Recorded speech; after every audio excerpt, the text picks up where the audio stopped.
Gênesis 2:18. Disse mais o Senhor Deus: não é bom que o homem esteja só. Eu lhe farei uma ajudadora que lhe seja adequada.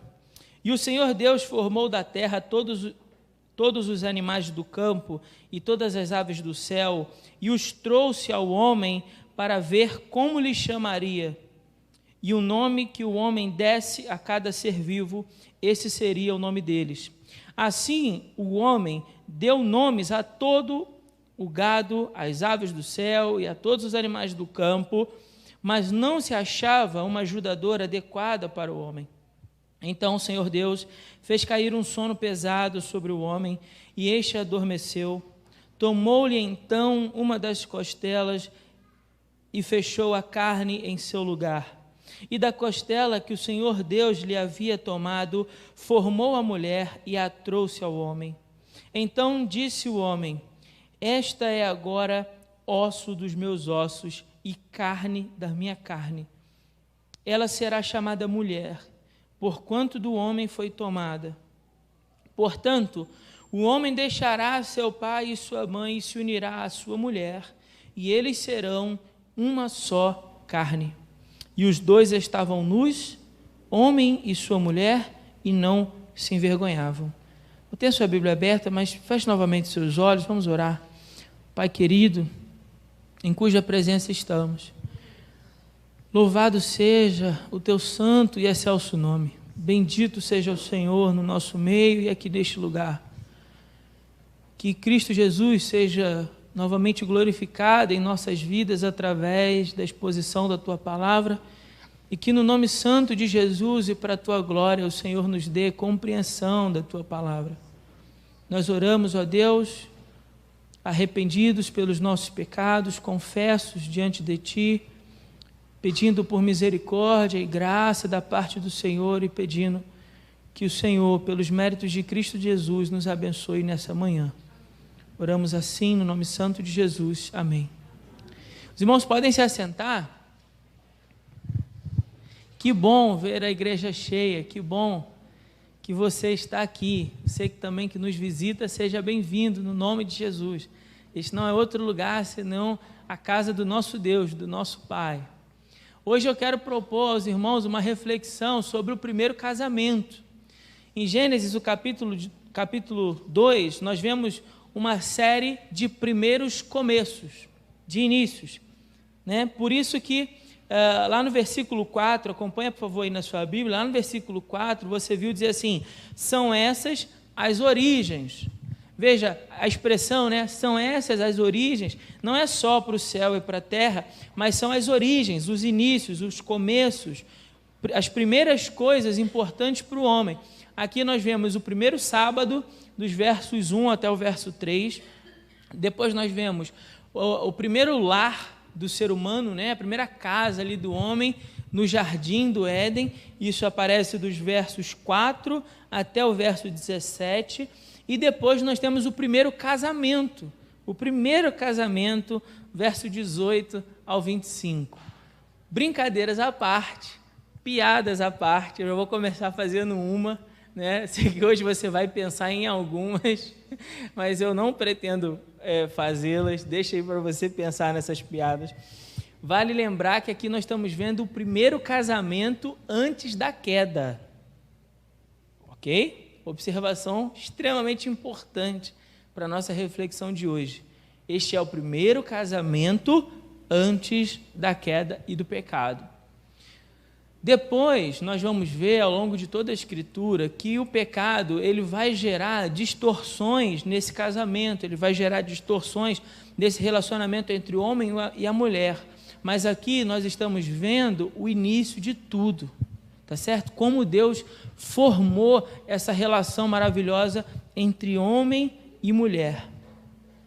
Então, note comigo aí que nós temos 3 momentos nesse texto, nós temos 3 etapas. A primeira etapa eu chamei aqui na nossa reflexão de apresentação do problema. A apresentação não é da mulher, tá bom, mas é a apresentação do problema. Bom, as mulheres, é claro, não são um problema, eu vou explicar. Mas a apresentação do problema, que problema é esse? Que problema é esse, pastor? Note que no início do texto, no início do capítulo 2, final do capítulo 1, verso 31, diz assim, ó, e Deus viu tudo quanto fizera e era o quê? Muito bom. Tudo que Deus fez é muito bom. Não é? Nós não temos dúvida disso. Tudo que Deus fez, volto a dizer, antes da queda e do pecado, era muito bom, tudo muito bom. Mas nesse mundo maravilhoso e perfeito do paraíso de Deus, havia algo que não era bom. Algo que não era bom. Não algo que tinha sido criado, mas algo que ainda não tinha sido criado. Por isso que não é uma contradição. É uma aparente contradição, mas não uma contradição. Contradição seria se dizer que tinha algo ruim no mundo que Deus criou. Mas no mundo que Deus criou, tudo era muito bom. O que o texto disse para nós que tinha algo que não era bom, é que Deus ainda não havia criado. Eu estou me referindo ao verso 18. Olha aí na sua Bíblia. No verso 18 diz assim, disse mais o Senhor Deus, não é bom. O que é que não é bom? Que o homem esteja só. Então, nesse mundo bom, de tudo que Deus criou, havia algo que ainda não havia sido criado. E a ausência desse algo criado, Deus disse, não é bom. A solidão do homem era um problema. Então, a apresentação do problema é o quê? É a solidão. Por isso, esses versos do 18 ao 20, eu fiz questão de chamar a apresentação de um problema, para ficar mais didático a gente entender esse texto. Então, a solidão do homem é um problema, e isso é dito pelo próprio Deus, são palavras do próprio Deus. Disse mais o Senhor, foi Deus quem disse. Adão podia aproveitar de tudo. Adão podia aproveitar da natureza do jardim, Adão podia aproveitar da comunhão com Deus no jardim, Adão podia comer dos frutos do jardim, Adão podia desfrutar das belezas e maravilhas do jardim, Adão podia brincar com os animais, Adão podia desfrutar do canto dos pássaros, dos sabores, das cores, de todas as belezas e maravilhas do jardim. Adão podia realizar o seu trabalho diário no jardim com satisfação, com alegria. A gente entendeu isso aqui no domingo passado, né? O trabalho é uma bênção. A fadiga excessiva do trabalho é que veio como punição do pecado, mas o trabalho diário é uma bênção, ele é fruto da manifestação da glória de Deus. E ele podia aproveitar de tudo, mas ele estava só no jardim. Ele estava só. Não havia um outro ser da mesma espécie com que Adão pudesse desfrutar de um relacionamento. Então, o que é que Deus faz? Deus apresenta esse problema a Adão. Olha só no verso 19.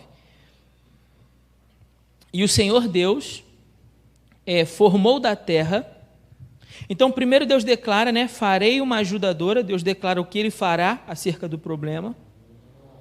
E depois ele apresenta a Adão, ó, 19. E o Senhor Deus formou da terra todos os animais do campo, todas as aves do céu, e os trouxe ao homem para ver como lhe chamaria. Então Deus já tinha identificado que a solidão era um problema para o homem e já tinha decidido solucionar esse problema criando uma ajudadora. Mas ele faz isso de imediato? Não. Deus agora apresenta esse problema ao próprio homem. Então o que ele faz? Traz os animais, né? Naturalmente a gente pode presumir que eles foram postos diante de Deus em dupla, né? Macho e fêmea. Então o homem foi nomeando, porque no final do versículo, a gente pode presumir isso, porque no final do versículo fala assim, e o nome que o homem desse a cada ser vivo, esse seria o nome deles. Assim, verso 20, o homem deu o nome a todo gado, às aves do céu, a todos os animais do campo, mas não se achava uma ajudadora adequada. Então, nesse gesto, o homem pôde perceber o quê? Todo ser vivo tinha o seu par, mas ele não. Todo animal tinha ali o seu par, mas não o homem. Como a solidão não é... A primeira lição que a gente precisa aprender com esse texto, apenas nesses versículos, é: solidão não é projeto de Deus para a vida de ninguém. Entenda isso. Solidão não é projeto de Deus para a vida de ninguém. Por isso que o próprio Deus declarou: não é bom que o homem esteja só. Vou fazer para ele uma ajudadora adequada. Alguém com quem ele se relacione, alguém com quem ele desenvolva uma relação interpessoal, entre pessoas, harmoniosa e perfeita. Agora, por que Deus fez isso? Veja que quando Deus cria todas as coisas, estão lá Deus Pai, Deus Filho e Deus Espírito Santo. A Trindade se manifesta na obra da criação. Então esse Deus que se revela e se manifesta em três pessoas, sendo o único Deus, desfruta de um relacionamento interpessoal harmonioso na Trindade, sim ou não? Ele olha para o homem e vê, o homem não tem isso. Então Deus decide dar esse presente da relação interpessoal harmoniosa para o homem. Como é que Deus vai dar esse presente? Ele manifesta esse amor e esse cuidado para com o homem, dando a ele, então, alguém com quem compartilhar. Dando a ele alguém com quem ele pudesse desfrutar de uma relação também perfeita e harmoniosa. Dessa maneira, a gente entende que Eva, ela foi um presente especial do amor de Deus. Isso deveria servir para nós também no nosso casamento. Que a nossa esposa ou o nosso marido, eles são a representação de um presente especial que Deus nos deu para passar essa existência não só, mas com alguém.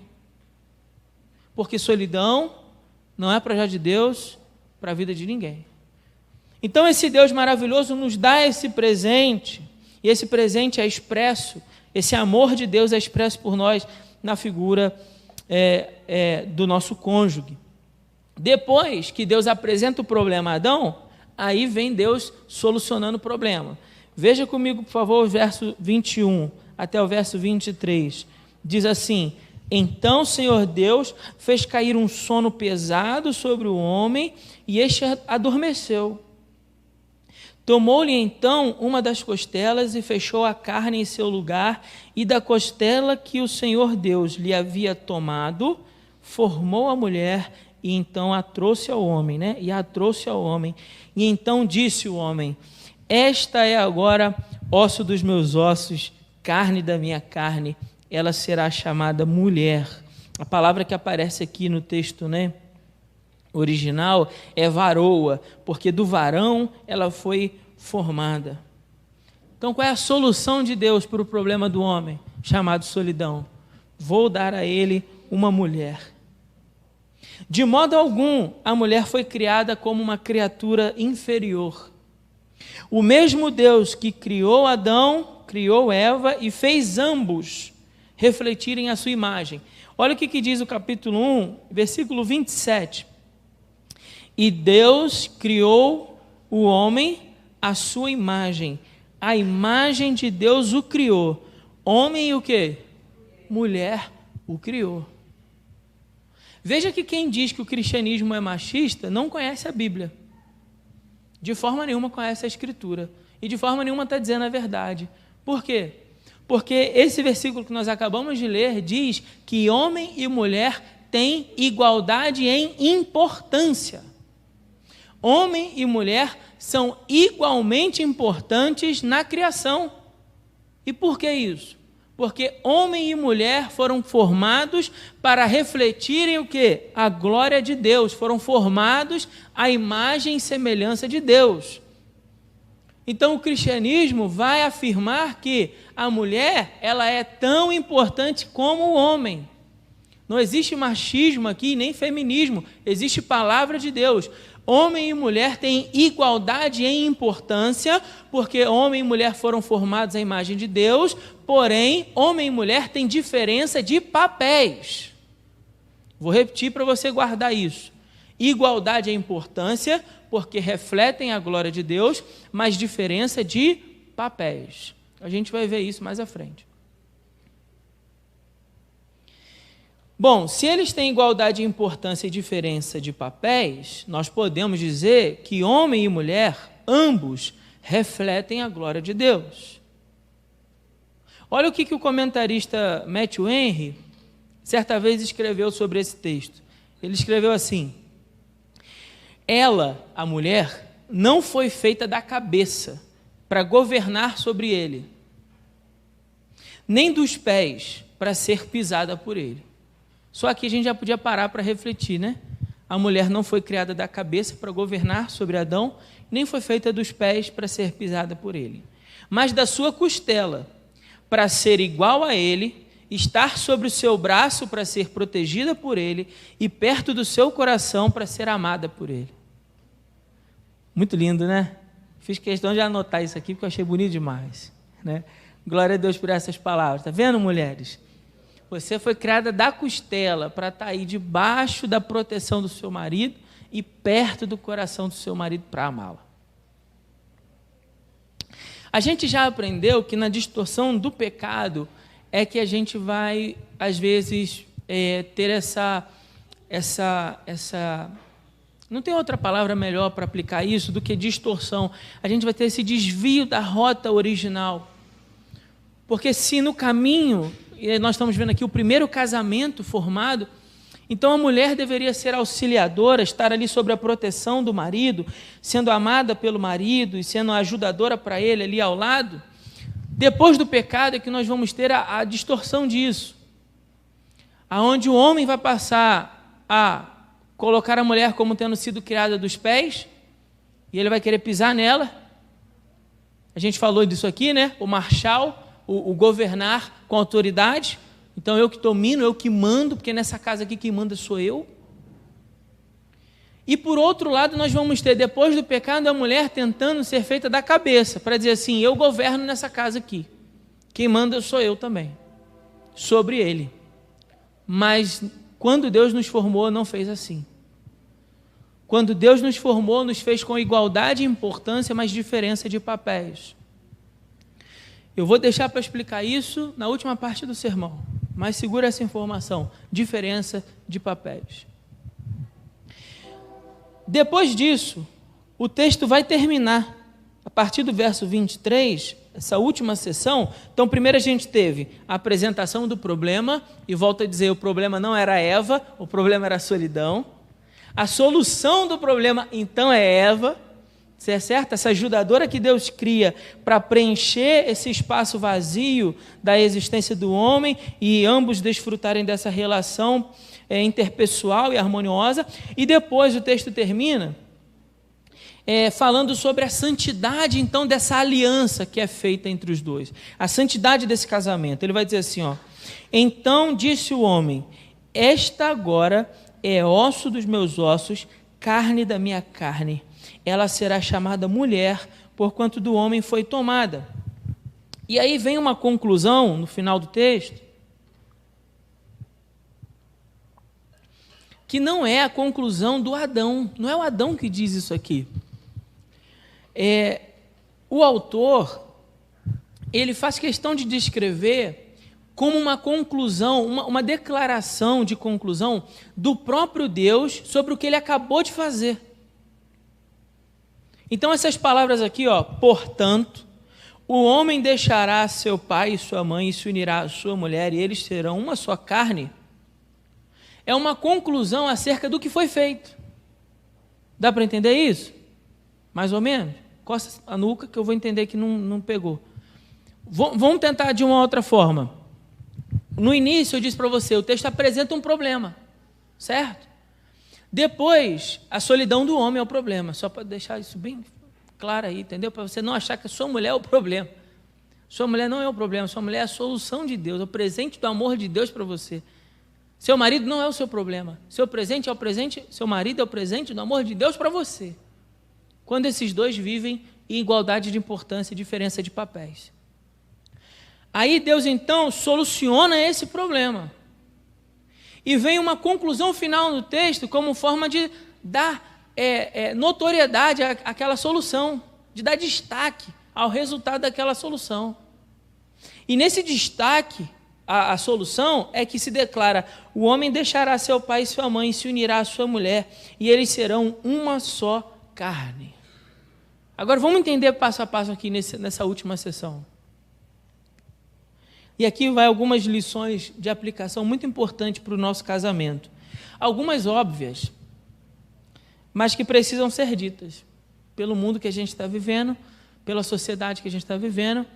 Algumas dessas declarações aqui são óbvias, mas você há de concordar comigo que são necessárias nesse tempo que se chama hoje. Então, se a sessão começa com uma linguagem do pacto, primeiro ponto. Como assim, pastor? Olha o que ele diz. Ela, a mulher, é osso dos meus ossos, carne da minha carne. Quem é ela? Quem é ela? Se ela é osso dos meus ossos, carne da minha carne, quem é ela? Ela sou eu. Percebe? Ela sou eu. Há uma linguagem de pacto, de aliança.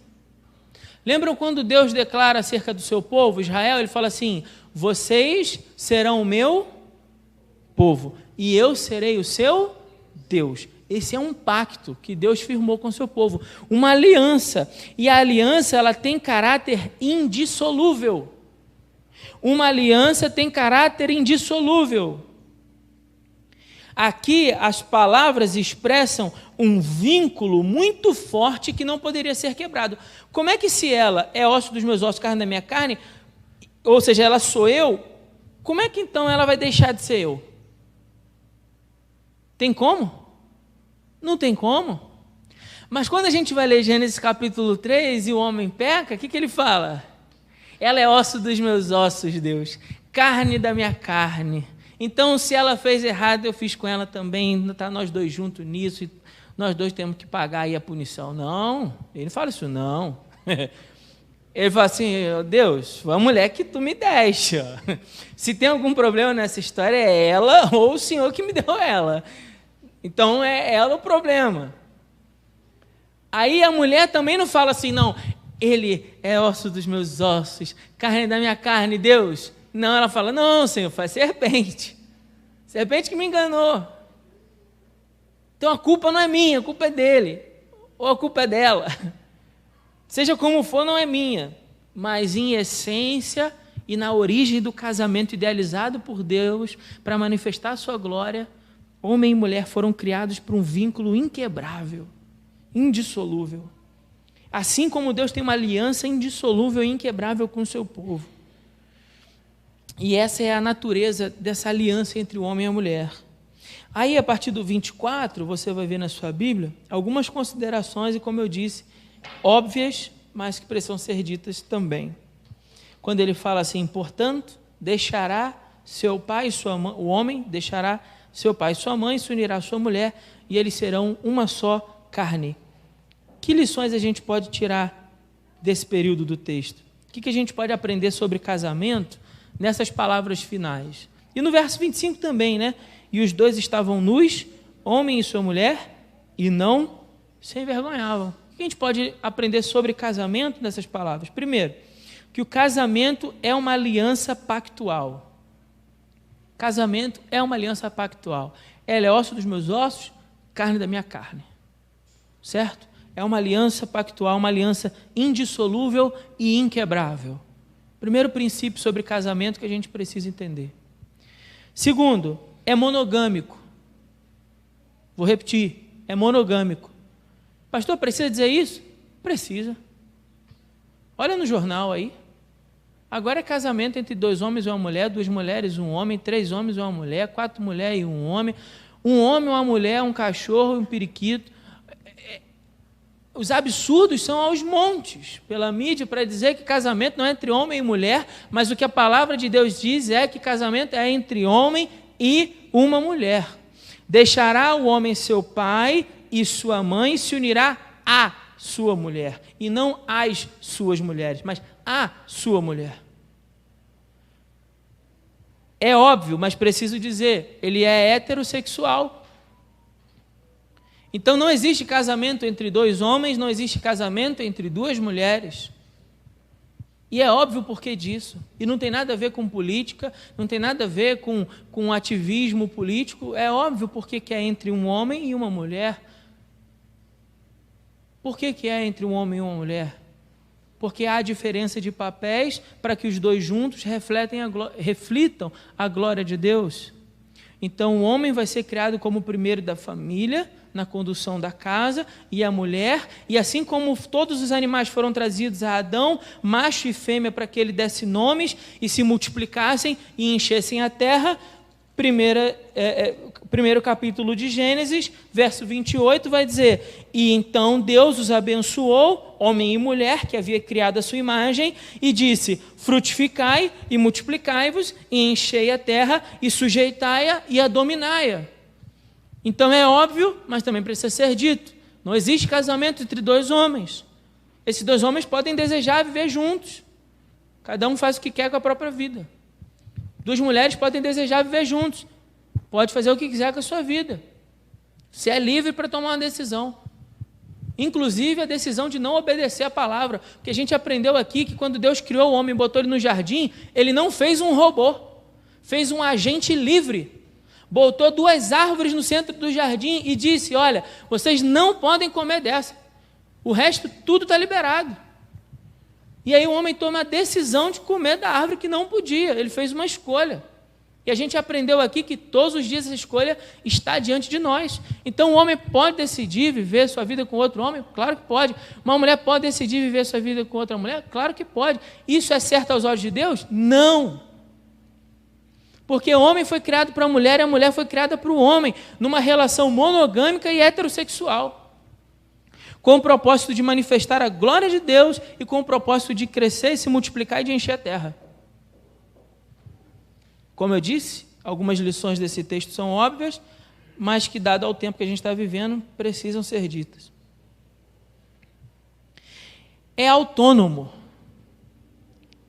Homem e mulher, um novo núcleo familiar. Por isso ele declara: deixará o seu pai e a sua mãe. É autônomo.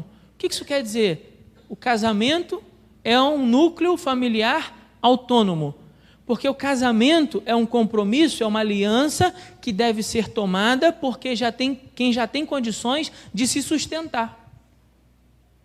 É isso. Quem já se sustenta, quem já tem autonomia, então deve casar. Quem não tem autonomia, quem ainda vive sob a tutela do seu pai e da sua mãe, não deve casar. Aí hoje a gente está vivendo um tempo onde os jovens e adolescentes, inclusive na igreja, estão tentando dar um jeitinho para viver o pacto do casamento, onde eu sou ela e ela sou eu, no sexo, para deixar claro, estou falando do sexo, sem o compromisso da aliança para a construção de um núcleo familiar autônomo. Está errado e é pecado. Está errado e é pecado. Conserte sua vida com Deus. Se você ainda não tem autonomia para que ambos possam construir um núcleo familiar, então vocês não devem ter relação familiar, porque vocês ainda não vivem a linguagem do pacto. O pacto significa que você vai deixar seu pai e a sua mãe para construir sua família, porque você já tem um compromisso com ela e tem autonomia para sustentar esse compromisso. Aí a gente está vivendo uma série de distorções. E lembre-se, toda compensação gera uma deformação. Vou repetir para você guardar isso aqui. Toda compensação gera uma deformação. Como assim, pastor? O jovem tenta compensar isso, aí ele tem a relação sexual, diz que tem um compromisso, mas depois, se terminar o namoro, vai ter relação sexual com outra pessoa. E o ato sexual é um presente de Deus para a relação do homem e da mulher no casamento. Não deve ser desfrutado fora dele. Ponto. Outra observação, que é óbvia, mas precisa ser feita. Existe autonomia, ou o jovem e a menina vão casar porque eles querem ter relação sexual, mas não têm autonomia. Como eles não têm autonomia, o pai e a mãe vai dar um jeitinho. Deixa com que eles tenham relação na nossa casa. Está errado. Precisa consertar.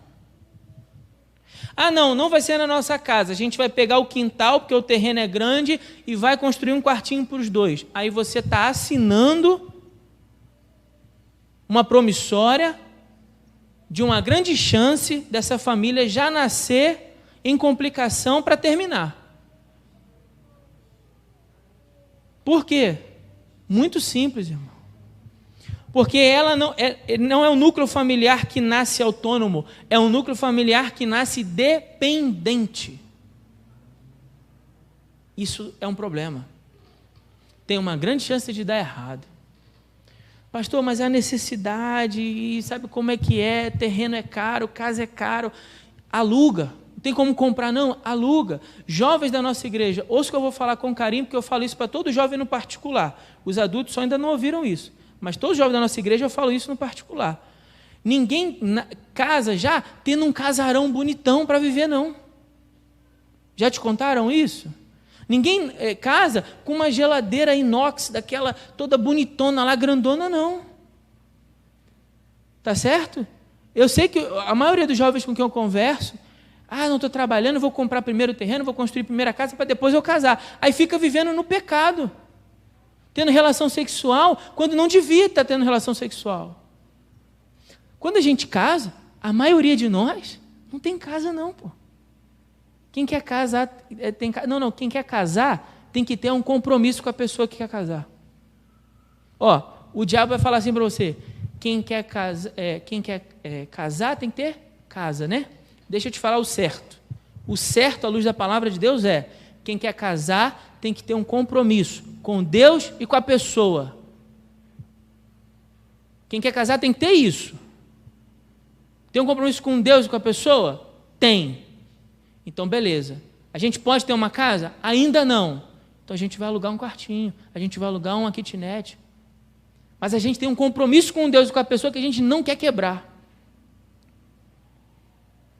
A gente não pode ter uma geladeira modernona, super maravilhosa e tal, então a gente vai ter uma de segunda mão.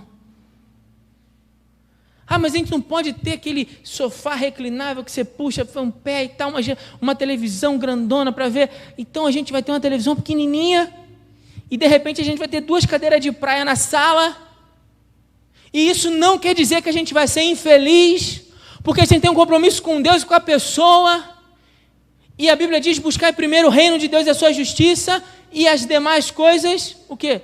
Serão acrescentadas. O jovem na igreja precisa ter um compromisso com Deus e com a pessoa.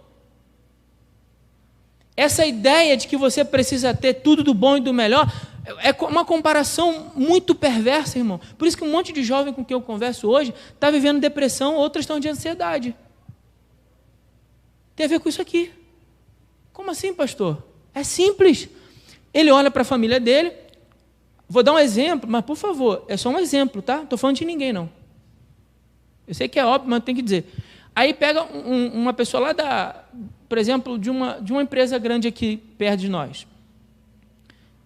Aí ele começa a se comparar com aquele tio dele que já formou nível superior, que tem um cargo de chefia na empresa, que ganha muito bem há anos, que pôde construir uma boa poupança, bons investimentos. Aí hoje o camarada tem uma casa legal, tem um carro na garagem, tem uma situação de vida legal. Aí o jovem acha que precisa ter isso para então casar.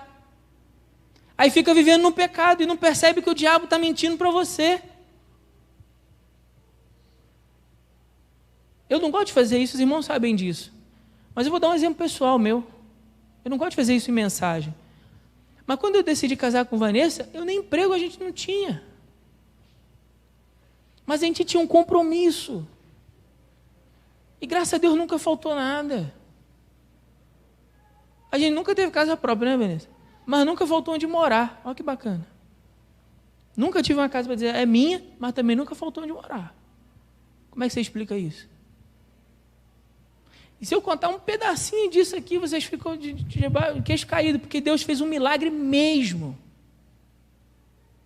Deus fez um milagre, porque havia um compromisso. Ensina isso para o seu filho, irmão. Ensina isso para a sua filha, irmã. Não fica tolerando o pecado, já que os dois não formaram na faculdade, não. Não fica tolerando o pecado, já que os dois ainda não se sustentam, não. Ensina o certo.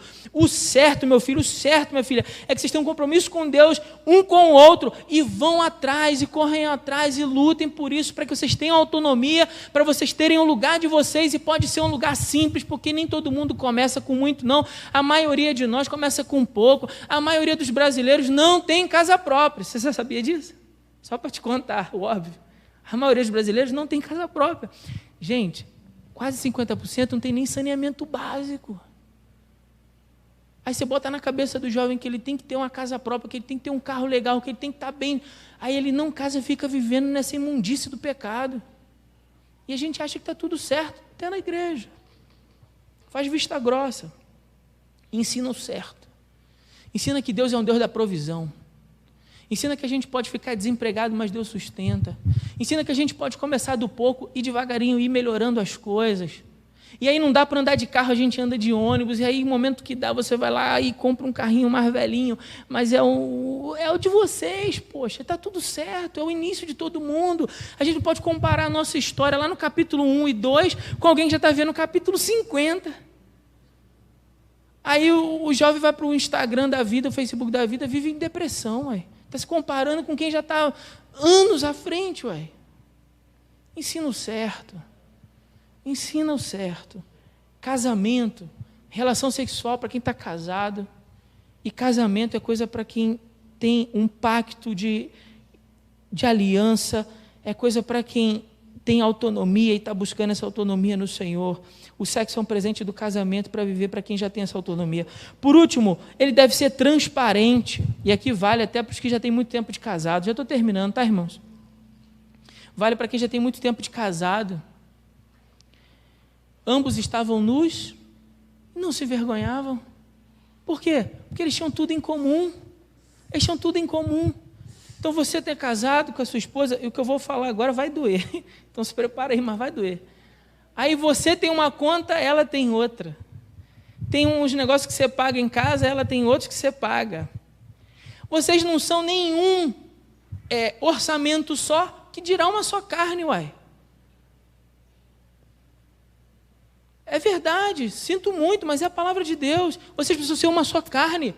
Isso sugere que vocês vão ser um só orçamento, que vocês vão ser um só planos e sonhos para a vida, que vocês vão ser um só na hora de partilhar as dores e os desapontamentos, que vocês vão ser um só em tudo, em tudo.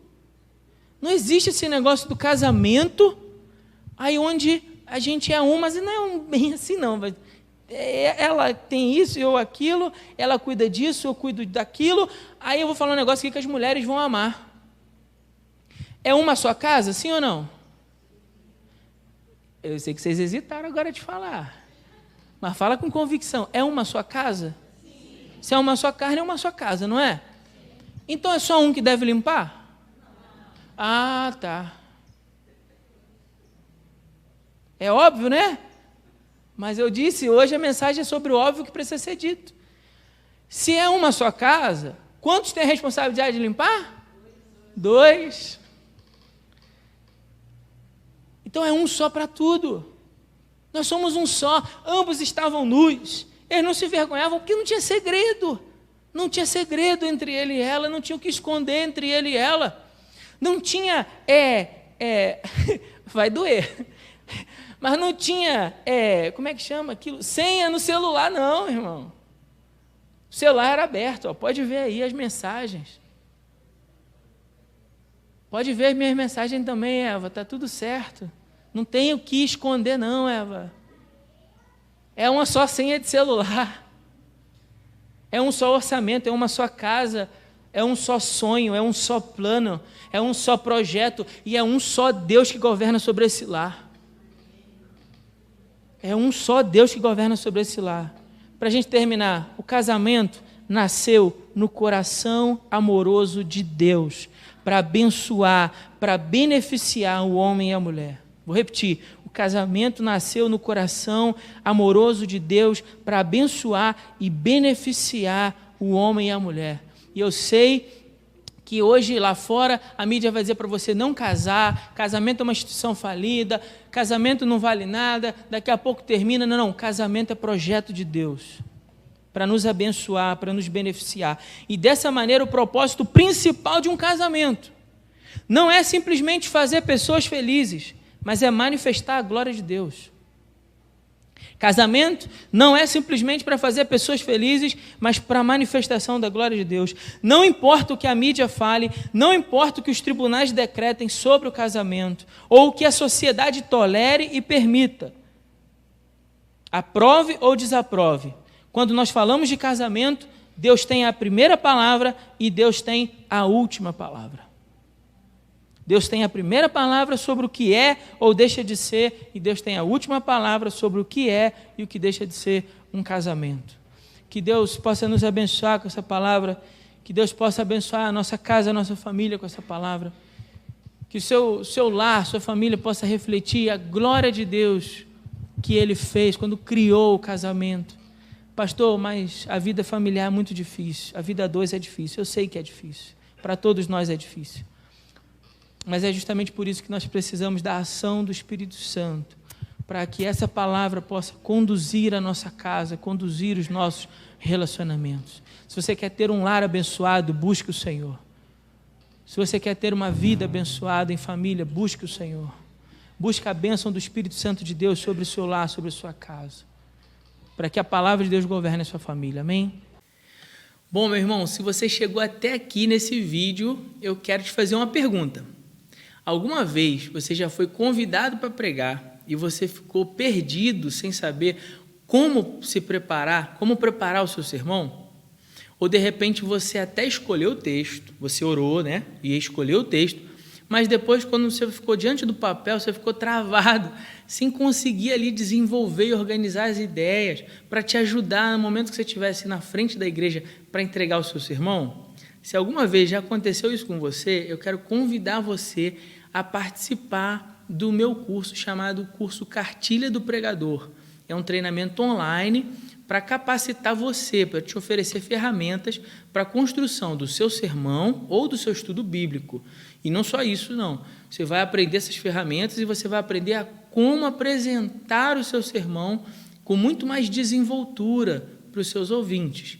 Se você também se interessa por isso e você quer se aperfeiçoar para realizar o seu ministério com ainda mais excelência, clica no link abaixo desse vídeo aqui na descrição e eu te vejo na nossa primeira aula. Um grande abraço e que Deus te abençoe.